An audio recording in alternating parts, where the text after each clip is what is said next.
So you guys brought along some products that you actually make right there on your farm and sell, because that's part of your business. You actually have a shop there. And so one of the items is a handmade sweater. And explain, you mentioned during the break, hypoallergenic, that people who have allergies to wool and things, this they can wear, and it's much lighter also. Talk about that a little bit. Well, as you mentioned, alpaca's hypoallergenic. They say 98% of the population can wear alpaca.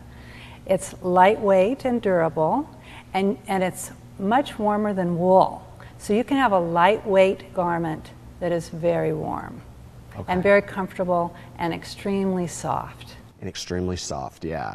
So you brought a scarf and some socks and obviously the sweater.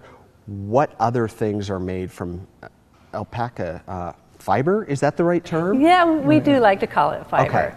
Okay. Maybe I could back up just a step and tell people about the two types of alpaca, because Sure. they produce two different types of fiber.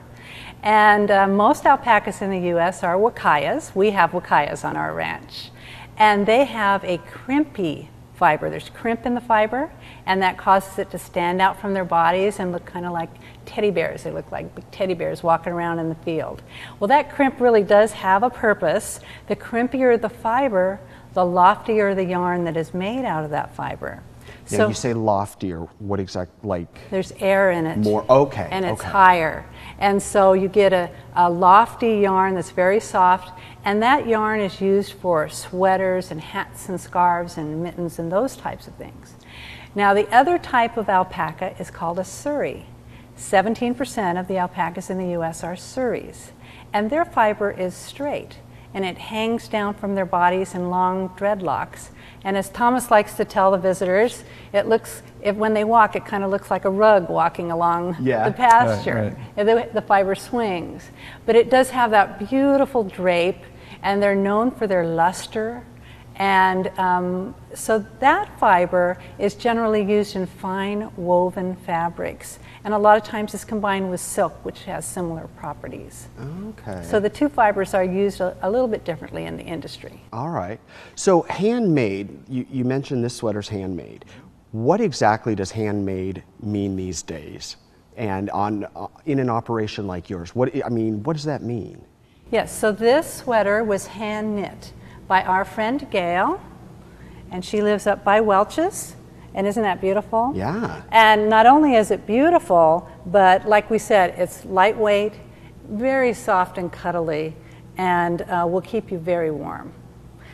So this was made from some commercial alpaca yarn. We don't have enough alpacas in the U.S. to produce all of our own alpaca yarn to sell here in the yarn shops, and for all the products we want to make. Most of the alpaca yarn and fiber comes from Peru and South America. Okay. And so we need a lot more alpacas in the U.S. to have to be producing lots of products in the U.S. For example, these are some socks called My Comfy alpaca socks, very thick and cushy, keep your feet toasty warm.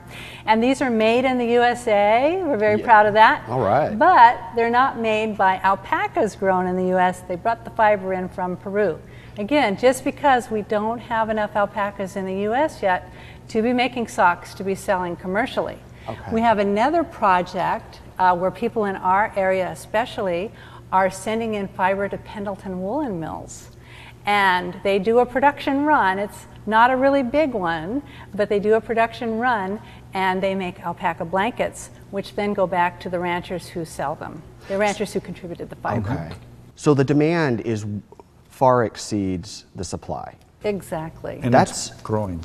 Did you guys know that when you first started looking into alpacas, and is that part of the reason why you got into alpacas? Yes, Yes. and we're hoping that trend will continue. And we actually, as an industry nationwide, have projects where we're trying to get more fiber into the mills, producing products, and generating that desire and that demand for alpaca products. Being that the alpacas are so documented and closely monitored in a sense, is there a certain number that any rancher can they're like, there's only so many you can have that are like allotted or anything like that, or you could have as many as you can care for? Yeah, we have 14 animals of our own.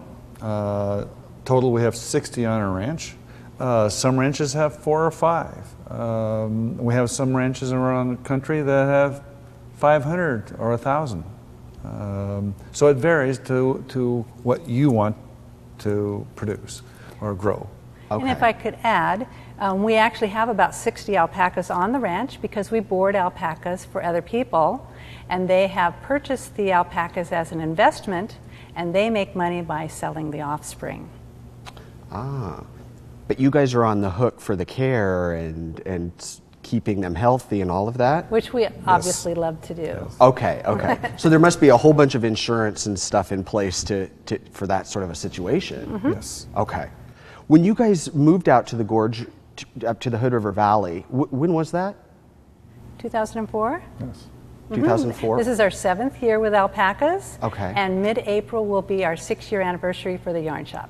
Ah, well, congratulations. Thanks. So you guys didn't waste any time when you got moved. You jumped right in and Yes. got going on this. Okay. Well, when we come back, I want to talk a little bit about, is there anything else in your life that you guys have time for? Because I also understand you still work for Prudential from home. Is that right? Kaiser Permanente. Kaiser Permanente, sorry. Close. That will definitely be corrected. Kaiser Permanente. So, yeah, I want to find out, and is the plan for you to go full-time in this as well? So, you guys stick with us. We'll be right back talking about alpacas. Still to come. Spinning is kind of like my therapy. It's really relaxing to spin yarn. I mean, if you're going full blast all the time, it's kind of nice to sit back and, meanwhile, you're making something kind of fun.